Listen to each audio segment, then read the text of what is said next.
Have you ever found yourself lying awake at night, staring at the ceiling while your mind races through endless worries about work deadlines, relationships, or that nagging feeling that you're never quite doing enough?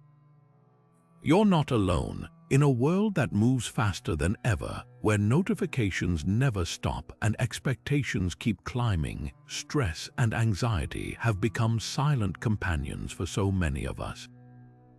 But what if the key to breaking free from this cycle wasn't found in the latest self-help trend or a costly therapy app, but in wisdom that's been tested for over 2,000 years?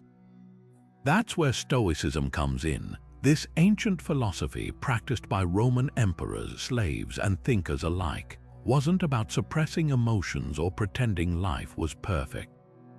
It was about mastering the art of perspective, learning to distinguish between what we can control and what we can't, and finding peace in that clarity. Imagine facing life's chaos with unshakable calm, turning obstacles into opportunities, and waking up each day with a mind as steady as a deep, still lake. That's the power Stoic teachings offer, and it's exactly what we're diving into today. In this video, we'll explore 50 Stoic insights that act like mental armor against the chaos of modern life. These aren't just abstract ideas, they're practical tools honed by time that can help you cultivate resilience, quiet your anxieties, and reclaim a sense of control. Whether you're overwhelmed by daily pressures or just searching for a deeper sense of purpose, these principles will guide you toward a quieter, stronger mind. So take a deep breath. You're about to discover how the past can transform your present. The first and perhaps most transformative Stoic insight is the simple but profound practice of distinguishing between what we can control and what we can't. The philosopher Epictetus, born a slave and later one of Stoicism's greatest teachers, framed this as the dichotomy of control, a mental dividing line that cuts through life's noise. On one side, our own actions, judgments, and intentions. These are ours to command. On the other, everything else, the weather, traffic, other people's opinions, even our own bodies as they age or fall ill. These lie beyond our direct influence. The moment we internalize this distinction, anxiety begins to loosen its grip. Think of it like sailing. You can't control the wind, but you can adjust your sails. A skilled sailor doesn't waste energy raging against a storm. They focus on navigating through it. That's the Stoic mindset in action. When frustration arises, say, a delayed flight or a rude comment, ask yourself, is this within my power to change? If not, resistance only amplifies the suffering. But if it is, channel your energy there. This shift turns problems into puzzles to solve rather than burdens to bear. Marcus Aurelius, the philosopher-emperor who ruled Rome at its peak, took this further with his meditations on acceptance. He wrote that fighting reality is like a foot resenting the ground for being hard or a wave raging against the shore, pointless and exhausting. Life will unfold as it does, often indifferent to our plans, but our power lies in how we meet those unfolding events. Imagine holding a cup of coffee when someone bumps your arm. If you react with anger, you'll scald yourself twice, once from the spill, again from your own rage. Acceptance isn't passivity, it's the clarity to respond wisely rather than react blindly. Seneca, Stoicism's most eloquent voice, added another layer, adaptability. He compared life to a play where we don't choose the script, only how we perform our role. If the scene calls for rain, we can't rewrite it to sunshine, but we can choose to dance in the downpour. His letters overflow with examples. A traveler detoured by a flooded road doesn't curse the water, they find another path. A merchant whose ship sinks doesn't drown in despair, they start rebuilding. This isn't naive optimism. It's the recognition that resilience isn't about avoiding hardship but refining our ability to move through it. Here's how this plays out in daily life. Say your boss criticizes your work, the criticism itself outside your control, but your preparation, your willingness to learn, even your decision not to internalize harsh words, those belong to you. Or consider relationships. You can't force someone to love or respect you, but you can choose to act with integrity regardless. Every moment presents this choice. Will you exhaust yourself trying to bend the world to your will, or will you focus your efforts where they truly matter? That's the quiet revolution Stoicism offers, not control over life, but mastery over how you live it. Now we come to one of Stoicism's most radical yet liberating ideas, Amor Fati, the love of fate. While the phrase was later adopted by Nietzsche, its roots run deep in Stoic thought. This isn't just about tolerating life's hardships, it's about embracing them, not as obstacles but as the very material that shapes our strength. Picture a blacksmith forging steel. The hammer's strikes aren't punishment, they're what transform raw metal into something unbreakable. Marcus Aurelius, ruling an empire plagued by war and plague, wrote in his private journals, "The impediment to action advances action." What stands in the way becomes the way. For him, every difficulty was a hidden curriculum, a chance to practice virtues like patience, courage, or creativity. Epictetus took this further with his banquet metaphor. Imagine life as a grand feast where dishes are passed to you, some sweet, some bitter. Complaining about the menu won't change what's served, but you can choose to savor each flavor for what it teaches. A Stoic doesn't just endure loss or rejection, they ask, what does this make possible? When a storm uproots a tree, it creates space for new growth. When a job loss shatters your routine, it might force you to discover a path you'd never have considered. This mindset flips the script on adversity, turning victims into students of their own lives. History brims with examples. Take Thomas Edison, who famously reframed thousands of failed experiments not as defeats but as discoveries of ways that won't work. Or consider the Japanese art of kintsugi, where broken pottery is repaired with gold, not hiding the cracks, but celebrating them as part of the object's history. Amor Fati works the same way. It's not about denying pain, but recognizing that our scars often mark where we've grown the most. Practically, this starts with small reframes. Stuck in traffic, that's uninterrupted time to listen to an audiobook or reflect on your day. A project falling apart, now you're learning improvisation. Even grief, when met with Amor Fati, becomes a testament to how deeply you've loved. The Stoics weren't preaching blind positivity. They were realists who understood that resistance amplifies suffering, while acceptance, even gratitude for life's twists, unlocks resilience we never knew we had. The next time life serves you a dish you didn't order, remember, mastery comes not from controlling the menu, but from savoring the meal. The Stoics taught that every obstacle isn't just something to endure, it's the very path to growth itself. This idea, crystallized in the phrase, "the obstacle is the way," turns setbacks into stepping stones. Take Cato the Younger, the Roman senator whose unwavering principles made him a thorn in Julius Caesar's side. When Caesar seized power, Cato didn't crumble. Exiled, impoverished, even betrayed by allies, he treated each blow as a chance to practice integrity. His famous defiance wasn't just political, it was Stoicism in action. He understood that adversity doesn't block the path, it reveals it. Modern life offers endless versions of this lesson. A missed promotion becomes a chance to reassess your true priorities. A broken relationship teaches you about your own boundaries, even trivial frustrations. A cancelled flight, a malfunctioning laptop, train you in patience and problem solving. The Stoics called this training for virtue. Imagine an athlete who only practices in perfect conditions. What use is their skill when the game gets rough? Life's obstacles are your training ground, forging resilience you'll rely on when it matters most.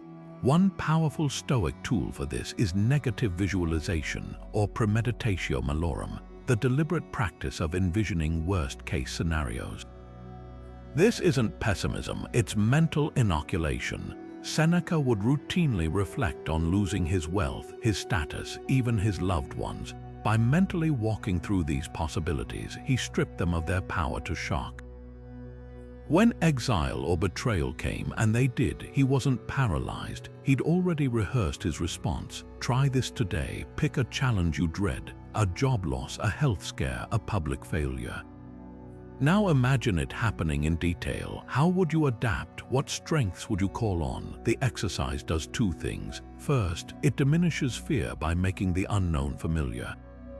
Second, it uncovers hidden resources, your creativity, your support network, your capacity to start over. The Stoics knew, by staring down our fears in advance, we transform them from monsters into maps. History's greatest triumphs often grew from stubborn soil. Beethoven composed his masterpieces as deafness closed in. Lincoln's early career was a string of defeats, yet each honed his political genius. Even in nature, trees that withstand harsh winds develop deeper roots. The obstacle isn't just the way, it's the wise teacher, the unflinching coach, the unexpected ally. Whatever you're facing right now, ask not how to avoid it, but what it's preparing you to become. There's a practice so counterintuitive it might stop you mid-scroll, deliberately remembering that one day you'll die. The Stoics called this Memento Mori, Latin for remember you must die, and far from being morbid, it was their secret to living with fierce intention. Picture a Roman general at his desk, a human skull placed beside his inkwell. That wasn't a Halloween decoration, it was a daily prompt. Each time his eyes landed on it, he wasn't dwelling on darkness, he was sharpening his focus. Death for the Stoics wasn't a threat to ignore, but a mirror to clarify what truly mattered. Modern culture treats mortality like an unplugged fire alarm, something to mute until it can't be ignored. We fill calendars with busy work, numb ourselves with endless scrolling, or chase milestones without asking why. Contrast that with Marcus Aurelius, who woke each morning whispering, "You could leave life right now." Not to despair, but to distill his day down to its essence. Imagine facing every interaction, every task, as if it might be your last. Would you still gossip with co-workers? Postpone that heartfelt conversation, waste hours worrying about things that won't matter in a month, let alone a lifetime. This practice takes shape in tangible ways. Seneca urged his students to write their own eulogies, not as exercises in vanity, but as reality checks. Try it yourself. What would you want said about your character, your relationships, the legacy you left? The gap between that ideal and your current choices becomes a roadmap for living. Or consider Epictetus's blunt reminder, "You're an old man now, stop waiting to live." He wasn't scolding the elderly, he was jolting everyone awake to the truth that someday is a myth. The things we delay, apologies, adventures, acts of kindness, are often the very things we'll regret leaving undone. History's most vibrant figures understood this. Steve Jobs kept Memento Mori at the core of his decisions after his cancer diagnosis, saying death was life's change agent that cleared away the trivial. The Japanese samurai carried death poems, brief verses composed to crystallize their values in case they fell in battle. Even modern psychology backs this. Studies show that people who reflect on mortality make bolder choices, deepen relationships, and experience less regret. Here's the paradox the Stoics uncovered. By keeping death close, we stop fearing it and start honoring life. A farmer doesn't curse the setting sun, they treasure the daylight they have. That's the shift Memento Mori invites. Next time you catch yourself putting off joy or clinging to resentment, ask, if this were my last year, my last month, my last hour, would I want this to be my final thought, my final act? The answer isn't meant to scare you, it's meant to free you. Marcus Aurelius, the philosopher king who ruled an empire, left behind pages that weren't battle plans or decrees. They were private journal entries. His meditations weren't meant for publication. They were his daily ritual, a conversation with himself to align his actions with his principles. Every morning he'd ask, what virtue can I cultivate today? And every night, where did I stray? What can I improve? This wasn't self-criticism, it was gentle course correction, like a sailor adjusting his compass. The Stoics didn't journal to vent emotions, they wrote to distill them, turning chaos into clarity. Start with morning pages, not as a to-do list, but as a compass. Before the day's noise begins, ask, what kind of person do I want to be today? What challenges might test me, and how will I meet them? Imagine facing a difficult coworker or a delayed project. Anticipate your response, not with worry, but with preparation. Then at night, shift focus. Where did I act with courage today? Where did fear or pride steer me off course? Be specific. Maybe you bit back a sharp remark. That's progress. Or perhaps you avoided a tough conversation. That's your prompt for tomorrow. This practice isn't about perfection, it's about awareness. Even Marcus, with Rome's weight on his shoulders, admitted his flaws on paper. Seneca took journaling further in his letters to Lucilius, treating each entry as a progress report. He'd review his day like a merchant balancing ledgers. Did my actions match my words? Did I waste time on trivialities? His advice: assess yourself nightly, not to judge, but to witness your own evolution. Try this once a week. Read past entries. You'll spot patterns. Perhaps irritation flares when you're hungry, or procrastination masks fear. These aren't failures, they're data points revealing where to focus your training. Epictetus, ever the practical teacher, offered a razor-sharp question for moments of uncertainty. What would Socrates do, not as a vague ideal, but a concrete filter? Stuck in a heated argument, pause and journal the response. Socrates would ask questions, not hurl accusations. Tempted to gossip, he'd steer the conversation toward truth. This isn't mimicry, it's using wisdom as a mirror to reveal your own biases. Carry a small notebook or use your phone's notes app. When frustration arises, scribble the Stoic question first, then your answer. The gap between them is where growth happens. Journaling like a Stoic isn't about elegant prose, it's about honest excavation. Think of it as mental carpentry. Each entry sands rough edges, strengthens your framework. Over time, you'll notice shifts, fewer reactive outbursts, more deliberate choices, a quieter mind. The ink becomes your ally, transforming scattered thoughts into a map of your best self. And just as Rome wasn't built in a day, neither is wisdom. But with each page, you lay another stone. Imagine zooming out from your life until the things that feel overwhelming shrink into insignificance. This is the Stoic practice called the view from above.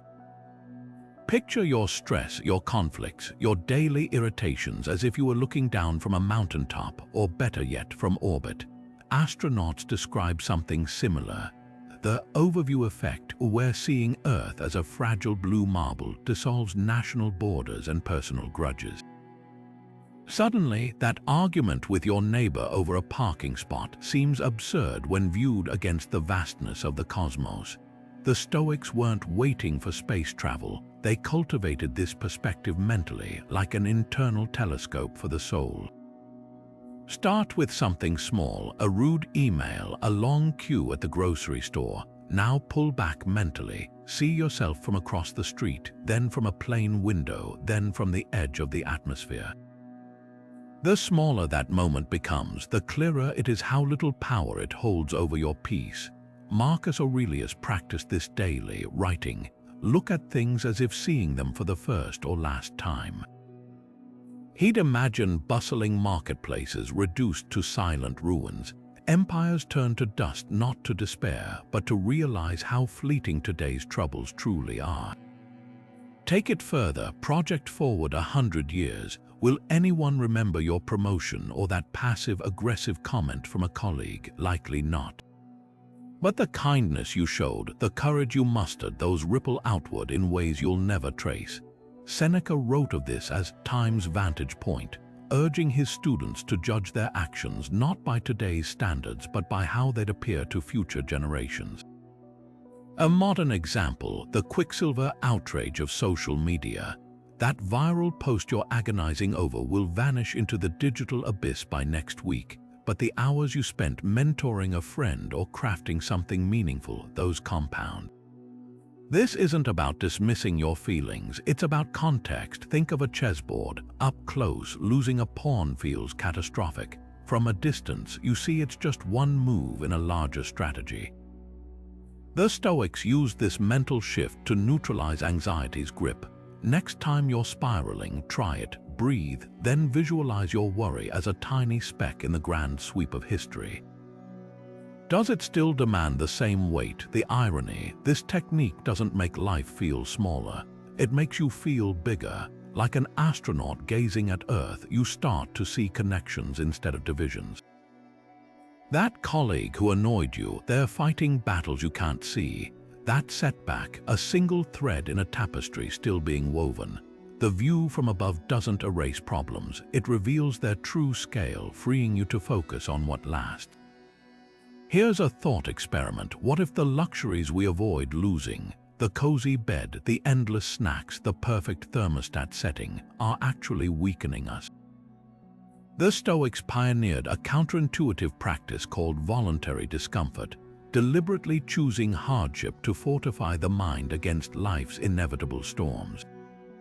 Seneca, one of Rome's wealthiest men, would regularly schedule what he called poverty weeks, dressing in threadbare clothes, eating stale bread, sleeping on a thin mat. This wasn't self-punishment, it was psychological armor.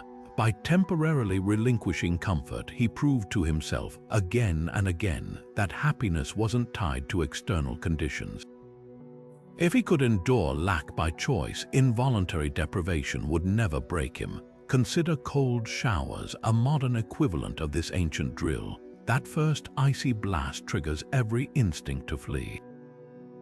But stay under the water and something remarkable happens. Your breath steadies, your mind clears. You realize discomfort's bark is worse than its bite. The Stoics saw these small acts of endurance as mental weightlifting. Just as muscles grow through resistance, resilience builds by willingly facing what we typically avoid. Emperor Marcus Aurelius, despite his palace, slept on the ground during military campaigns, not because he had to, but to remember he could. Food offers another training ground. The Stoics weren't advocating starvation, but strategic fasting, skipping meals not for dieting, but for discipline.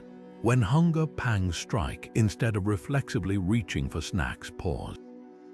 Observe the sensation without judgment. This gap between impulse and action is where freedom lies. Epictetus, born into slavery, knew this intimately. He who trains himself to want little, he taught, will never be a slave to wanting more. The deeper wisdom here isn't about suffering for its own sake. It's about breaking the illusion that comfort equals safety. Modern life cocoons us from minor discomforts. Delivery apps spare us grocery trips. Heaters erase winter's chill, yet we're more anxious than ever. Why? Because avoiding all friction leaves us brittle. Voluntary discomfort rebuilds our tolerance for life's rough edges. Think of it like vaccination. A tiny, controlled exposure builds immunity to larger threats. Start small. Leave your phone at home during a walk. Take the stairs instead of the elevator. Wear a lighter jacket on a crisp day. Each time you choose slight unease over ease, you're rewiring your brain's relationship to adversity. Soon, when real challenges arise, a financial setback, a rejection, you won't panic. You'll have proof etched into your nerves that you can endure far more than you feared. As Seneca put it, set aside a certain number of days to eat only the cheapest fare, wear rough clothing, and ask yourself, is this what I used to dread? The answer, you'll discover, is the quietest kind of power. There's a quiet revolution happening in how we think about mindfulness, but it isn't the one you've seen on magazine covers.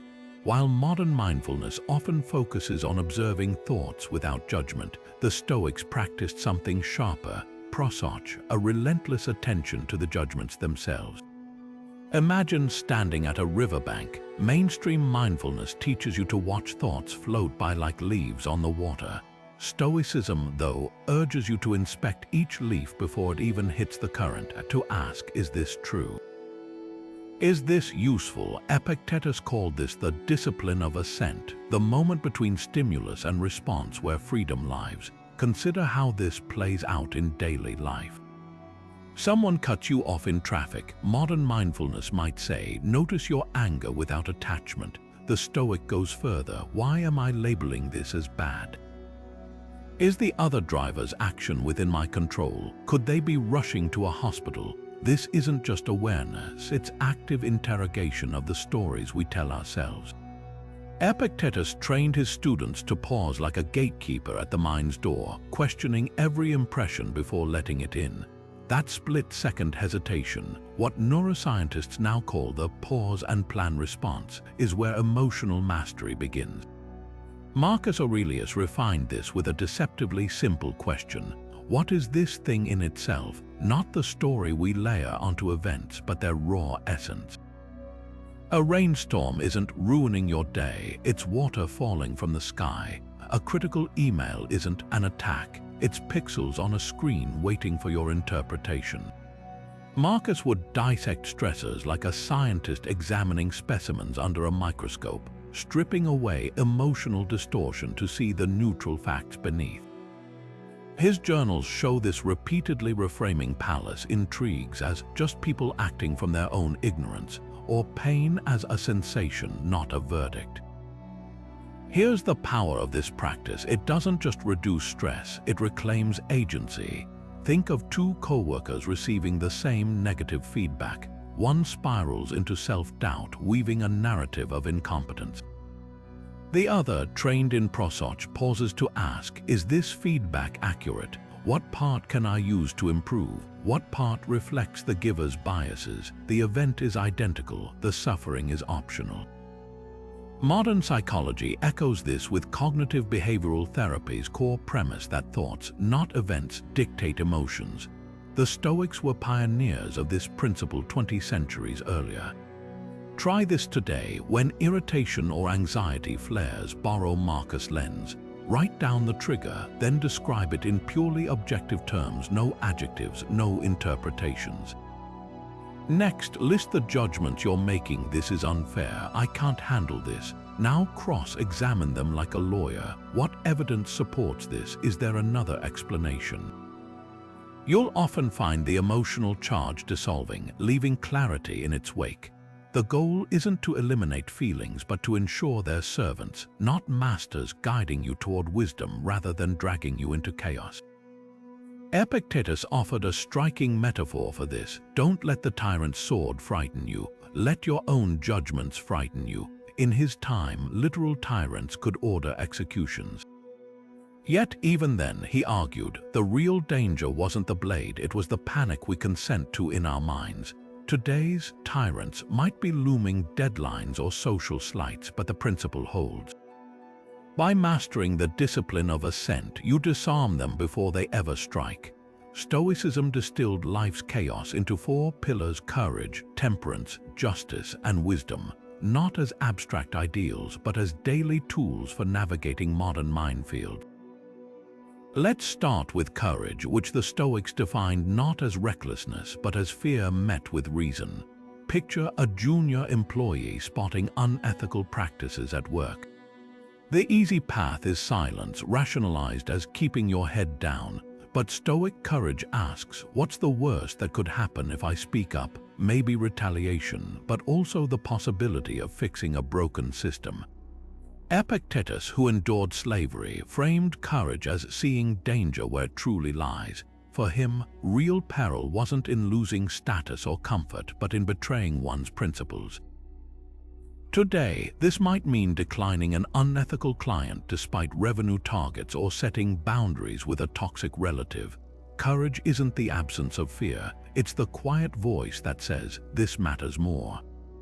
Temperance, often misunderstood as deprivation, is really about sovereignty over impulses. Seneca compared it to steering a chariot. The horses, our desires, must respond to the reins, our judgment. Social media offers a visceral test, that dopamine hit from endless scrolling. It's not the phone's fault, but our willingness to hand over attention. The Stoic approach isn't deletion, but mastery. Set a timer for 20 minutes. When it buzzes, notice the resistance, the just one more video tug. That's the moment of temperance, choosing to close the app not because you have to, but because you decide what deserves your life's hours. Emperor Marcus Aurelius modeled this with feasts, deliberately leaving the table slightly hungry, not to punish himself but to prove pleasure was his servant, not his master. Justice in Stoicism extends beyond laws. It's recognizing our interconnectedness. When a colleague takes credit for your idea, the instinct might be fury or gossip. But the Stoic asks, what does this person need that drove them to this? Not to excuse the action, but to respond constructively. Epictetus taught that harming others ultimately harms oneself, like a hand punching a wall. The wall feels nothing, but the hand bruises. Modern justice might look like advocating for an overlooked coworker or resisting the urge to escalate online arguments. It's the understanding, as Marcus wrote, that what's bad for the hive is bad for the bee. Wisdom, the crown virtue, is seeing reality without distortion. Imagine refreshing your inbox hoping for a promotion email. The Stoic intervenes. Is your worth truly tied to this one outcome? Wisdom separates facts from stories. The fact is a delayed message. The story is, I'm not valued. This clarity cuts through modern anxieties. A breakup isn't the end of love, but two people realizing different needs. A failed project isn't proof I'm a fraud, but data for iteration. Zeno, Stoicism's founder, demonstrated this after losing his fortune in a shipwreck. Rather than lamenting, he studied philosophy in Athens, famously saying, "Fortune has done me a favor." He didn't deny the loss, he reframed it as liberation to pursue what lasts. These virtues aren't relics, they're lenses for today's blurry world. Courage when algorithms stoke outrage, temperance in a culture of excess, justice in systems that reward self-interest.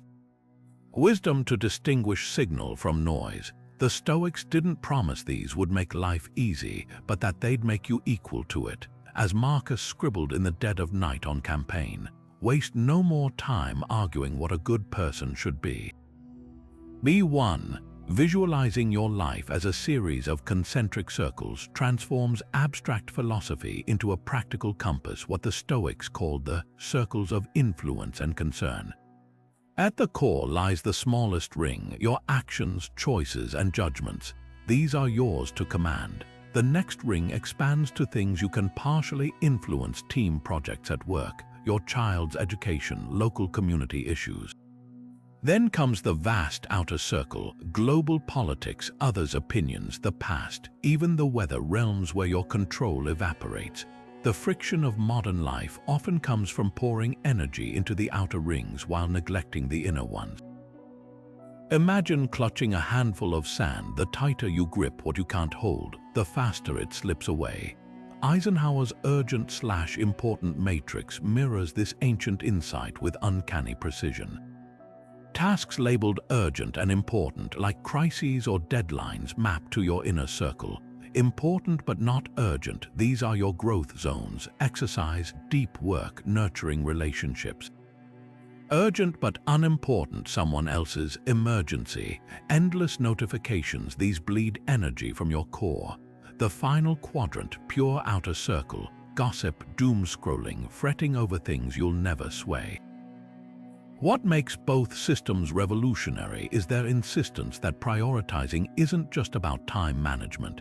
It's about sovereignty over your mental real estate. History offers a striking case study in Seneca's exile. Banished to Corsica by Emperor Claudius, he wrote, "I've lost my country but found my wisdom." Instead of fixating on imperial politics' outer circle, he turned inward, writing tragedies, studying nature, refining his philosophy. His exile birthed some of history's greatest Stoic works. Modern parallels abound. A journalist friend imprisoned abroad described mimicking Seneca. "I couldn't change my cell, so I changed how I filled the hours memorizing poems, teaching cellmates chess." Outer circumstances shackled his body, inner focus freed his mind. Try this tonight. Sketch your own circles. Label the inner ring with 3 fully controllable factors, perhaps your morning routine, how you speak to loved ones, or time spent learning. The middle holds partial influences, work collaborations, local volunteering. The outer ring gets the uncontrollable stock markets, celebrity drama, childhood regrets. Now audit last week's energy expenditure. Did you rage against traffic outer while skipping meditation inner? Wrestle with a colleague's bias middle, but avoid setting boundaries inner. The misalignment stings and reveals where recalibration begins. Stoicism's genius lies in recognizing that influence isn't binary. Between total control and none lies a spectrum where skillful engagement matters. Think of a teacher guiding students. She can't force them to learn outer, but she can craft compelling lessons middle while refining her own knowledge inner. Or a startup founder, market trends are unpredictable outer, but customer research and product iteration middle stem from daily discipline inner. The circles aren't walls, they're currents. Wisdom lies in swimming where your strokes propel you, not thrashing against tides you'll never turn. Epictetus offered a razor-sharp question for moments of overwhelm. Is this mine to solve? Not as resignation, but as laser focus. Climate anxiety, vote, reduce waste, but don't drown in guilt for industries you don't run. Family strife, offer empathy, but their reactions belong to them. Even suffering follows this rule. You control its meaning, not its initial sting. Like a gardener nurturing saplings in a storm, tend what you can shelter. The rest isn't indifference, it's the humility to know where your water truly nourishes growth. Seneca's piercing observation that most people don't realize life is short until it's nearly gone cuts through 20 centuries of distractions straight to our modern hustle. In On the Shortness of Life, he doesn't just lament time's swift passage, he hands us a scalpel to dissect how we squander it. It's not that we have a short time to live, he wrote, but that we waste much of it. Think of his era, no social media, no binge watching, no doom scrolling, yet even then he saw people filling their days with empty obligations, gossip, and the restless pursuit of others' approval. His remedy, treat time like a currency more precious than gold, because while wealth can be regained, spent moments vanish forever. The modern illusion of busyness would have baffled Seneca. Today, we wear packed calendars like badges of honor, confusing motion with progress. But Stoic time management hinges on one brutal distinction: activity isn't achievement. Picture two people digging holes. One tirelessly moves dirt but never finds water. The other pauses to consult maps, then digs precisely where the aquifer lies. Both exert effort, only one succeeds. That's the difference between being busy and being purposeful. Seneca urged his readers to audit their days like accountants, asking, did I invest my hours or merely spend them? A CEO might spend 3 hours in meetings yet advance nothing meaningful. A parent might dedicate 20 minutes to reading with their child and alter that child's entire worldview. Time's value isn't measured in hours but in depth. Enter the Stoic Week Challenge, an ancient antidote to modern time poverty. Here's how it works. For 7 days, carry a small notebook or use your phone's notes app to log every activity in real time. No rose-colored hindsight, just raw data. You'll likely discover what Seneca called time leaks, that 40-minute Instagram spiral masquerading as a quick break, or the hour lost to indecision about what to watch for dinner. The goal isn't self-punishment, it's awareness. Like a financial budget reveals spending patterns, this audit exposes where your attention bleeds away. One executive who tried this found he'd spent 11 hours in a week arguing in comment sections. Another realized quick emails were devouring her creative peak hours. The shock of seeing time's truth often sparks change more effectively than any motivational quote. Seneca took this further with his last day exercise. Each morning, he'd assume the evening would bring his final breath, then evaluate his planned tasks. Would I be proud of this as my legacy? If not, he scrapped or adjusted them. Modern psychology backs this. Studies show mortality awareness sharpens priorities, reducing trivial pursuits. Try merging both practices, audit your week, then filter the findings through Seneca's question. That vague someday project to write a book, slot in 90 minutes this Sunday. That feud with a neighbor, either resolve it or drop the resentment.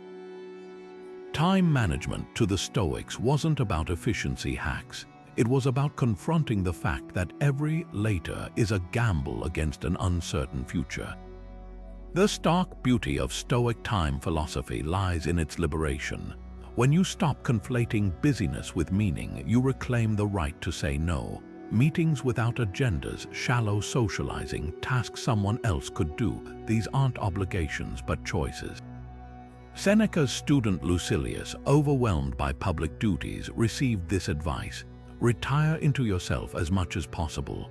Not to shirk responsibility, but to guard what makes your efforts impactful. Imagine a sculptor trying to carve marble while constantly interrupted. The chisel slips, the vision frays. The Stoics understood depth requires unbroken stretches. That's why Marcus Aurelius rose before dawn to write in his journal, and why modern creators like deep work advocate for distraction-free blocks. Here's the paradox Seneca uncovered: those who acknowledge time's scarcity use it more generously. They're present with loved ones because they know moments aren't renewable. They dive deep into work because surface scratches leave no mark. They refuse to let others' emergencies hijack their priorities.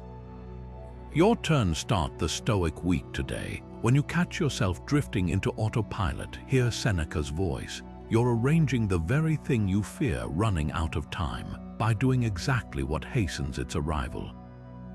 The clock ticks for everyone, but only the wise feel each stroke as a gift, not a thief. Anger, according to Seneca, is temporary madness, a fire that burns the vessel holding it first. On anger, he doesn't just condemn the emotion, he dissects it like a surgeon, revealing how even righteous rage corrodes judgment.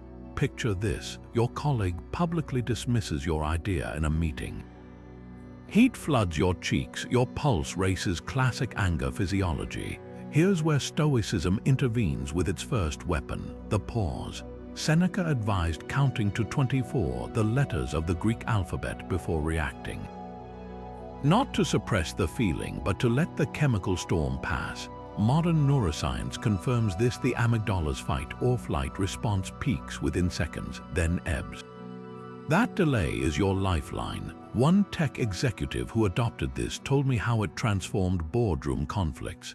Instead of snapping back, I'd say, "Let me reflect on that." By the time we reconvened, I'd crafted solutions instead of sarcasm. Humanizing those who provoke us is Stoicism's second counterstroke.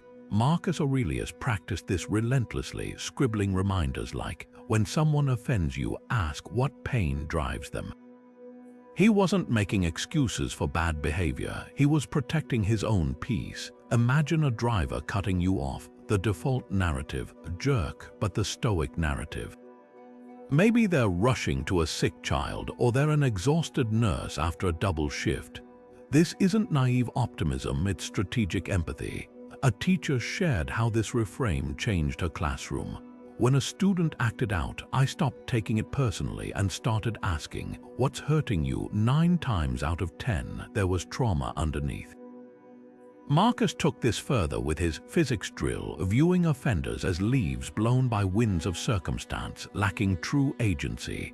Hurt people, the Stoics observed, and recognizing that disarms their power over your emotions.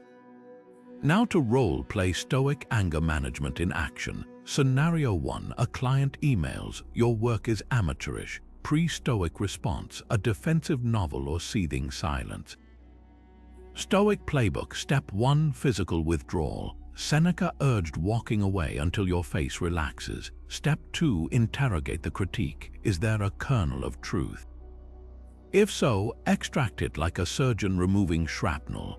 If not, recognize the critique says more about the critic's standards than your skill. Scenario 2, a partner forgets your anniversary. Raw reaction, you don't care. Stoic recalibration. First, assess intent. Was it malice or distraction? Next, communicate needs without accusation. this day matters to me. Can we create a new tradition? The goal isn't to eliminate anger's signal, it often highlights real injustices, but to prevent its takeover. Seneca reserved special scorn for righteous anger, the belief that fury fuels justice. History's horrors, he noted, are often perpetrated by those convinced of their moral superiority. Modern research agrees anger clouds ethical judgment, making people more likely to cheat or harm others if they feel provoked. The Stoic alternative: channel indignation into measured action. A humanitarian worker in conflict zones shared her method. When I see atrocities, I don't scream, I document evidence for tribunals. Rage fades, cold, hard facts convict. This mirrors Seneca's distinction between the fire that destroys and the forge that shapes. Both involve heat, but one is controlled, purposeful. Finally, Marcus's habit of attributing ignorance, not malice, isn't about absolving harm, it's about reclaiming agency. When someone betrays you, the easy story is their evil. The harder, freer story, they're mistaken about what brings happiness. This flips the script from victimhood to clarity. A lawyer described applying this to a rival who sabotaged her case. Instead of obsessing over revenge, I thought, how sad. He thinks winning by deceit means something. It freed me to out-prepare him next time. Stoic anger management isn't passive. It's the art of responding from your highest self, not your hottest trigger. As Seneca put it, no tree becomes rooted and sturdy unless many winds blow against it. Each provocation is just wind, not to topple you, but to help you grow deeper. The Stoics saw friendship not as a transaction, but as a rare space where two souls sharpen each other like swords honed on the same whetstone. Seneca's letters to Lucilius overflow with this ideal. He describes true friendship as owning one soul in two bodies, where giving comes without tally sheets and loyalty isn't contingent on convenience. Picture a tree offering shade to a weary traveler. It doesn't demand gratitude, its nature is simply to shelter. That's the Stoic vision of connection, giving not to receive, but because generosity is the mark of a soul in harmony with itself. Contrast this with modern networking, where relationships often function like currency, calculating who can boost careers or elevate social status. The Stoics called this commerce of the soul, and Seneca warned it leaves us poorer in the end. Real friendship, he argued, thrives on shared virtue, not mutual benefit but mutual growth. Think of two climbers roped together on a mountain. The bond isn't about who carries more gear, it's the shared commitment to reaching higher ground. Historical examples abound. When Socrates faced execution, his students risked their lives to visit him in prison. No quid pro quo, just the quiet understanding that some bonds transcend utility. Yet Stoicism also recognized that not all connections uplift. Epictetus's Enchiridion delivers brutal clarity.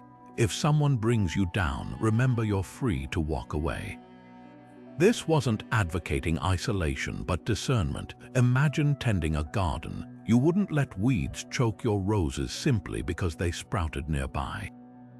Similarly, toxic relationships, whether draining family members or manipulative colleagues, deserve boundaries, not martyrdom.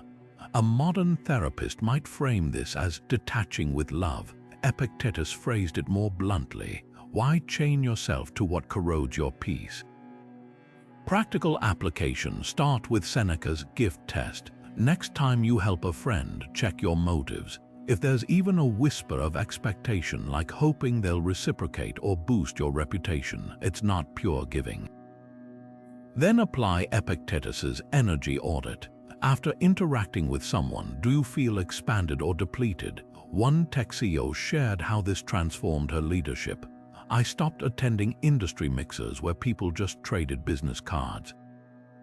Now I host small dinners where we debate philosophy. The depth of connection is staggering. The paradox lies in the balance: holding friends close without clinging, offering love without conditions, and knowing when to step back without guilt.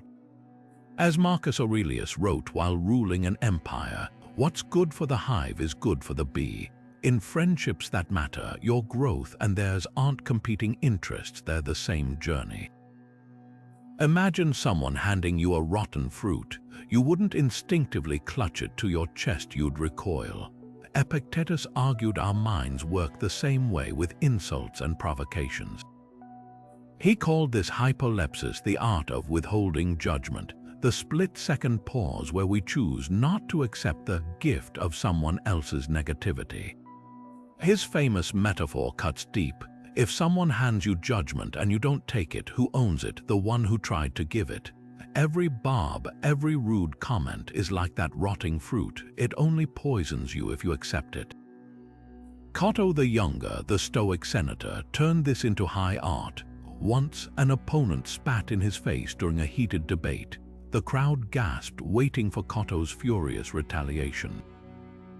Instead, he wiped his cheek and quipped, "I'll swear to anyone that you lack courage except your saliva." Laughter erupted, deflating the insult like a punctured balloon. But here's what most miss. Cato's humor wasn't just wit. It was a calculated refusal to let another person dictate his emotional state. By responding with levity, he exposed the absurdity of the attack while keeping his inner peace intact. Modern psychology echoes this ancient practice. Studies on emotional regulation show that labeling provocations, "This is just my coworker's frustration, not a truth about me," reduces amygdala activation, the brain's panic button. A tech CEO who trains in hypolepsis shared her tactic. "When a client screams about deadlines, I silently repeat, 'This isn't my emergency.' It keeps me from absorbing their chaos." The Stoics took this further, viewing insults as tests of mental agility. Like a martial artist using an opponent's momentum to throw them, they trained to redirect hostility without internalizing it. Try this reframe. Picture insults as stray arrows. You can't control their flight, but you control whether you step into their path. When a relative needles you about life choices, imagine their words whizzing past your shoulder instead of piercing your chest.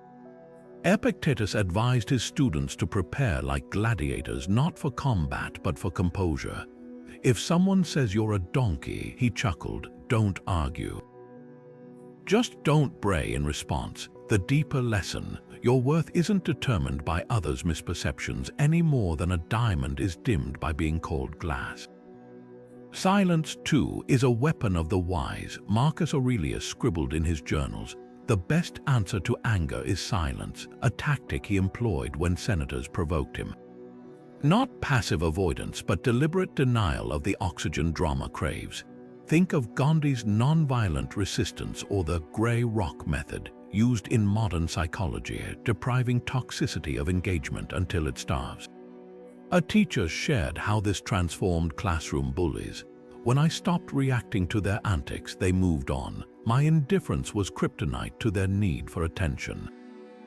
But Stoic non-reaction isn't suppression, it's sovereignty.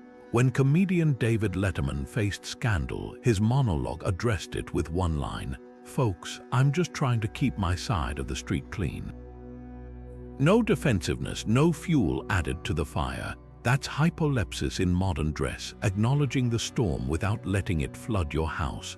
The next time someone tries to hand you their anger, remember, you're not obligated to carry it. Let their words drop like stones at your feet and walk on unburdened. What if the key to facing life's hardest blows wasn't blind optimism but deliberate preparation? The Stoics perfected a radical exercise called premeditatio malorum, the premeditation of evils, where they'd mentally walk through worst-case scenarios not to dwell in dread but to disarm it. Picture this: you wake up to an email titled "Position Elimination." Your stomach drops. Now imagine you'd already rehearsed this moment months ago, visualizing packing your desk, updating your resume, even feeling the initial panic subside as you recalled your transferable skills. That's the Stoic difference. They didn't wait for storms to test their anchors. They stress-tested their minds in advance. Admiral James Stockdale, shot down over Vietnam and imprisoned for 7 years in the infamous Hanoi Hilton, credited this practice for his survival. Between torture sessions, he'd whisper to fellow POWs, "You must never confuse faith that you will prevail in the end with the discipline to confront the most brutal facts of your current reality." While others clung to hopes of imminent rescue only to break when it didn't come, Stockdale had already imagined years of captivity. He'd mentally catalogued ways to communicate through tap codes, preserve dignity during interrogations, and even find purpose in suffering. His captives controlled his body, his Stoic training controlled his mind. Modern psychology calls this stress inoculation, and the evidence is startling. Firefighters who mentally rehearse deadly scenarios show calmer heart rates during real emergencies. Surgeons who visualize complications before operations make fewer errors. A Harvard study tracked laid-off workers who'd practiced mental contrasting, imagining job loss while planning recovery steps. They rebounded twice as fast as peers who avoided the exercise. The mechanism is simple. Familiarity breeds competence, not contempt. When the brain encounters a crisis it's already mapped, it shifts from panic mode to problem solving. Try this tonight with a scenario you fear: serious illness, financial ruin, public failure. Write the script in vivid detail, the diagnosis, the bank notice, the humiliating moment. Then go further. How would you adapt? Who could help? What strengths would emerge? An entrepreneur who practiced this shared her breakthrough. "I realized if my company failed, I'd finally have time to teach something I'd loved but postponed for years." That's the alchemy of premeditatio malorum. It transmutes abstract fears into concrete contingency plans. You won't just survive the storm, you'll have already charted the escape route. But here's where Stoicism diverges from modern positive visualization. The goal isn't to manifest ideal outcomes, it's to neutralize fear's grip over any outcome. Seneca would deliberately spend days in poverty to appreciate his wealth more deeply. Epictetus told students to kiss their children good night while whispering, "You could die tomorrow," and not to morbidize love, but to intensify its preciousness. This isn't pessimism, it's emotional antifreeze, keeping your inner compass functional when life freezes over. Consider how emergency drills work. We don't practice fire evacuations because we expect disaster. We do it so panic doesn't hijack our actions if smoke fills the hall. Mental rehearsals operate the same way. A nurse who visualized losing patients later recounted, "When it happened for real, grief still gutted me, but I wasn't paralyzed. My hands kept working to comfort the family." That's the Stoic paradox. By staring into darkness, we become carriers of light. Stockdale's final insight cuts deepest. The Stoics don't teach you what to endure, they show you that you already can. Every time you mentally survive a worst-case scenario, you're etching a neural pathway that whispers during real crises, "You've been here before, you know the way." And suddenly, the unthinkable becomes just another path you've learned to walk. Marcus Aurelius didn't own a smartphone, but his nighttime ritual offers a cure for our modern insomnia epidemic. Each evening, the emperor would sit with his journal and ask two piercing questions. Where did I act with virtue today? Where did I fall short? This wasn't self-flagellation, it was mental hygiene. Like a chef cleaning their knives after service, he'd polish his conscience before sleep, ensuring no unresolved guilt or agitation rusted his peace. Modern sleep science confirms the wisdom. Studies show that reflecting on the day's highs and lows reduces cortisol levels, signaling the brain it's safe to rest. Try this Stoic twist on journaling tonight. Instead of listing tasks or venting frustrations, focus solely on character. Did you listen patiently when a coworker rambled? That's the virtue of temperance. Did you snap at your partner over trivial chores? Note it without drama, just a quiet resolve to do better tomorrow. This practice doesn't just improve sleep, it turns pillow time into a masterclass in self-awareness. But Stoic sleep prep goes beyond moral accounting. Seneca advised his students to wash away the day's noise with philosophy readings, calling books the anchors of the mind. Picture swapping doom-scrolling through news feeds for 10 pages of Epictetus. The contrast is staggering. One floods your nervous system with outrage algorithms, the other gently steers your thoughts toward timeless truths. A neuroscientist friend shared how this transformed her nights.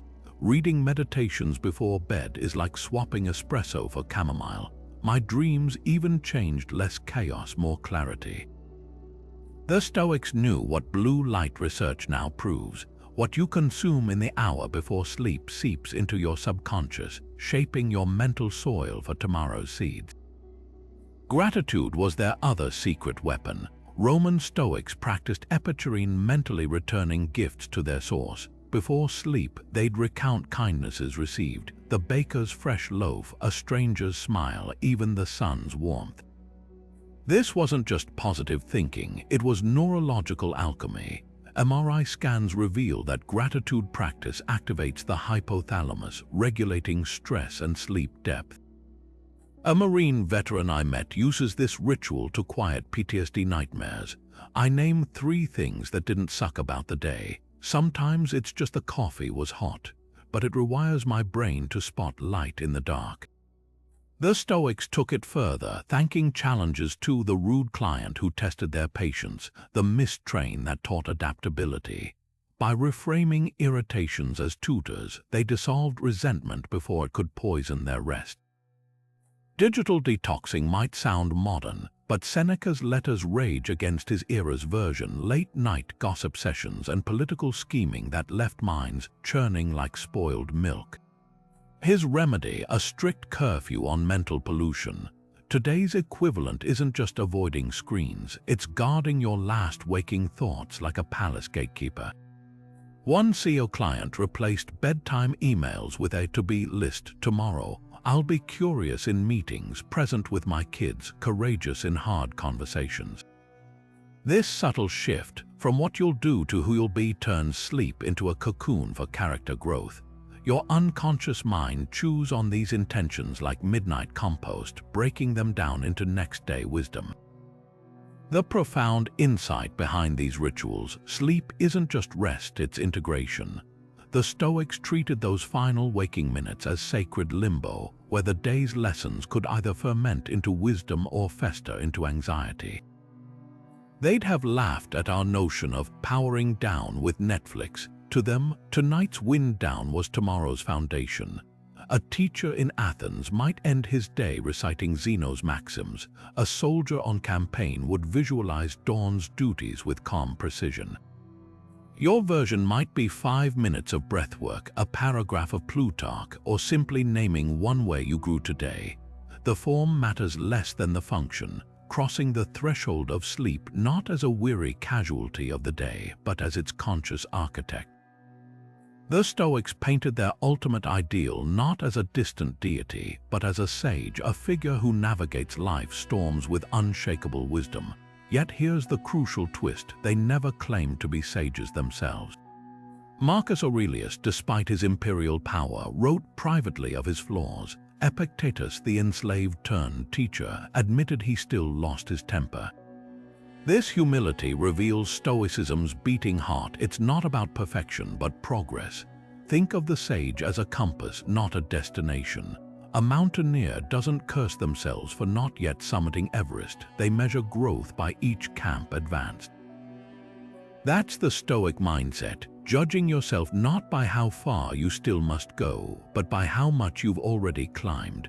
Modern culture often peddles 2 extremes: toxic positivity that denies suffering, or cynicism that wallows in it. The Stoic sage transcends both. Picture a doctor diagnosing an illness. They don't tell the patient, just think happy thoughts, nor do they shrug, you're doomed. They acknowledge the reality, then prescribe treatment. That's the sage's balance, seeing life's hardships clearly, yet trusting in your capacity to endure and adapt. When Seneca faced exile, he didn't pretend Corsica was paradise. He called it barren and rocky, then turned it into a writing retreat. This isn't denial, it's alchemy. The 50 insights we've explored interlock like armor plating. The dichotomy of control is your breastplate, deflecting worries about the uncontrollable. Amor Fati becomes your greaves, helping you march forward through adversity. Memento Mori acts as the helmet, protecting your mind from trivial distractions. But armor isn't meant to be worn piecemeal. A single plate won't shield you in battle. That's why Stoicism works as a system. Premeditatio malorum prepares you for storms, while the view from above helps you see past them. Journaling sharpens your self-awareness, and voluntary discomfort hardens your resilience. Together, they don't just make you stronger, they make you agile, able to pivot when life inevitably shifts beneath your feet. Consider how a master chef's knife set operates. No single blade does all the work. The cleaver chops bones, the fillet knife skins fish, the paring knife details garnishes. Similarly, Stoic tools serve distinct purposes. Negative visualization helps you face fears. The circles of influence direct your energy. The discipline of assent filters toxic thoughts. Used in isolation, they're helpful. Wielded together, they're transformative. This brings us to Stoicism's final gift, the recognition that wisdom isn't about never falling, it's about learning how to rise. The sage isn't someone who avoids mistakes, but someone who mines them for lessons. Imagine two potters. One discards every flawed vase, lamenting their wasted effort. The other studies each crack to improve their technique. Both encounter the same setbacks, only one grows wiser. That's the spirit of these 50 insights. They don't promise a life without waves, just the ability to sail through them with steady hands. So as we close, take this with you. Stoicism isn't about becoming unshakable. It's about discovering how to tremble yet still stand. Not about silencing life's chaos, but finding your own quiet within it. The sage isn't a fantasy of perfection. It's the whisper in your ear when you're tempted to rage at traffic, the nudge to journal when ego blinds you, the reminder that every obstacle is raw material for the person you're becoming. And that, perhaps, is the most liberating insight of all. You don't need to reach the mountaintop to appreciate the climb. While Marcus Aurelius and Seneca dominate Stoicism's spotlight, history's pages hold quieter philosophers whose lives prove this philosophy's radical adaptability. Take Musonius Rufus, the feminist Stoic who shattered ancient norms by insisting women deserved equal philosophical education. Picture Rome's marble halls, where elite men debated virtue, yet Musonius taught Stoicism to daughters of merchants and aristocrats alike, declaring, "Women have the same senses as men, the same capacity for reason." His lectures weren't theoretical, they were blueprints for action. When exiled to a barren island, he turned the desert into a classroom, proving Stoic resilience wasn't gendered. Modern feminists might balk at his pragmatism. He advised wives to tolerate unfaithful husbands, but his core insight remains revolutionary. Virtue isn't dictated by anatomy, but by choices. A business leader today channels Musonius when mentoring young women in male-dominated fields, whispering, "Your mind was made for more than their expectations." Then there's Hierocles, the philosopher who mapped ethics like concentric ripples. His circle of concern visualized human connection as rings, self at the center, then family, neighbors, citizens, and finally humanity itself. Stoic duty, he argued, meant drawing outer circles inward, treating strangers as potential friends, nations as extended tribes. Imagine applying this to modern tribalism. A climate activist might see polluting corporations not as villains, but as misguided neighbors in Hierocles' outermost ring, deserving engagement over rage. His framework dissolves us versus them dichotomies, replacing them with gradients of responsibility. During plagues, Roman Stoics used this to justify caring for sick strangers, a practice echoing in today's volunteer nurses crossing borders to treat refugees. Don't overlook Cleans, either the former boxer who became Zeno's successor by embodying Stoicism's physicality. While others debated logic, he hauled water nightly to fund his studies, proving wisdom thrives in calloused hands. His hymn to Zeus reframed divinity as the logos pervading all things, a precursor to modern pantheism. A construction worker turned philosophy podcaster lives Clean's legacy, joking, "My mind muscles grow best after my biceps ache." What unites these lesser-known figures isn't fame, but flexibility, their ability to mold Stoicism to slave quarters or palaces, to feminist crusades or cosmic poetry. A single mother on welfare and a Silicon Valley CEO might wield the same principles differently, yet equally validly. That's Stoicism's untold power. It's not a rigid script, but a toolkit whose wrenches and chisels fit any hand willing to work. Professional athletes have quietly turned to Stoicism as their secret weapon against the chaos of competition. Take an anonymous Olympic swimmer who struggled with crippling pre-race anxiety. Instead of fighting the nerves, she began applying Epictetus' dichotomy of control, focusing solely on her stroke technique and breathing while accepting variables like lane assignments or rivals' times as beyond her sway. "I stopped seeing my pounding heartbeat as fear," she shared, and started calling it energy waiting to be directed. Her ritual, reviewing Marcus Aurelius' meditations in the ready room, underlining passages about obstacles fueling growth.